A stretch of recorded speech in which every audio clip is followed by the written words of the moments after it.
ଆଜି ପହିଲି ରଜ ଆଉ ଆମେ ଆସିଛୁ ଆମେ ଜାମୁକୋଳି ଖାଇବାକୁ ଆମ ଗାଁ ପାଖରେ ଆଉ ଲାଇନ୍ ବି ଅଛି ଲାଇନ୍ କରା ଗଛ ଅଛି କିନ୍ତୁ ଏଠି ଜାମୁ ଗଛ ଅଛି କିନ୍ତୁ ଫଳ ନାହିଁ କିନ୍ତୁ ଆମେ ଆସିଛୁ ଆମ ଗାଁ ନାଳବନ୍ଧ ବିଲକୁ ଜାମୁକୋଳି ଅଛି ଚାଲନ୍ତୁ ଆମେ ଦେଖିବା ଏଇଟା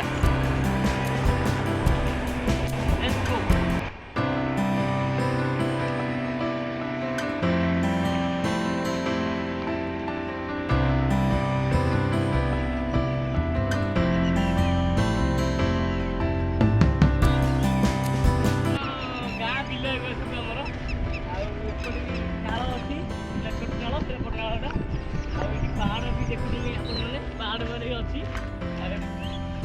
सुंदर परिवेश आमर कितु ये कौन आम हो रज कि आमर आम ओडिशा रज फेमस किंतु आम गाँव में बहुत मात्रा झील कम अच्छे जी रज भाया लगुनि आमको यदि आउ सब पाख आख गाँव पूरा रज बहुत कर रज बहुत मजा रोचे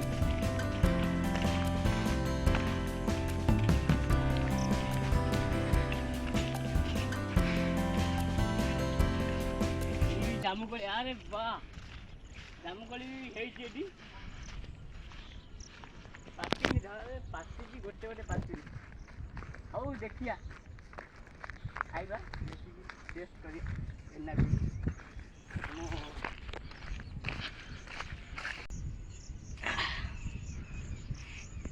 ଗୋଟେ ଟେଷ୍ଟ କରି ଦେଖିବା ଭାଇ ଦେଖନ୍ତୁ ଆମ ଗାଁର ଜାମୁକୋଳି ଗଛ ଆଉ କେତେ ଛୋଟିଆ ହେଇଥିବା ଗଛ କେତେ ସୁନ୍ଦର ହେଇଛି बढ़िया टेस्ट किंतु टे बाछी बाछी खाया पड़े भल भल अगर खंडिया मंडिया पोक पोक साप फाप शुई दिए कि देखिए खाया पड़ो ये तो प्राय सब तो आदि अच्छी कि गोटे भल अच्छी कि देखा पड़ो कौड़ा भल कौड़ा खराब कि खाया पड़ो कि जामुकोली टेस्ट आउ कौन टेस्ट ना आमर गोटे अच्छे जामुकोली और खजुरी कोली आमर ये दुईटा रजर फेमस आउ पोड़ पिठा रजर खास कर पोड़ पिठा देखो एतिक मुझे तोली रखी कि यहाँ छिड़े देखो आज्ञा।